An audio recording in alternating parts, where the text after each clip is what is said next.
សួស្តីបងប្អូនអរគ្នាឥឡូវនេះខ្ញុំមានអំបោសបងប្អូនគ្នាឃើញអំបោសហ៎បាទមានអំបោសសម្រាប់ធ្វើការបោសសម្អាតកន្លែងនេះប៉ុន្តែខ្ញុំអត់ប្រើអំបោសទេគឺខ្ញុំបាទប្រើក្រុមការងារខ្ញុំតែម្ដង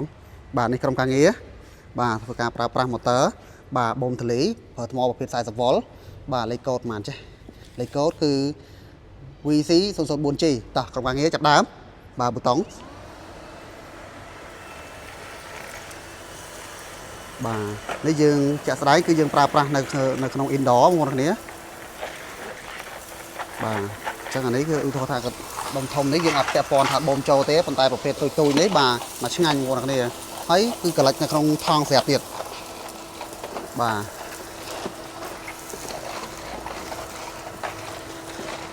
អញ្ចឹងសម្រាប់ម៉ូទ័របូមទលីយើងមិនមែនមានតែម៉ូទ័រ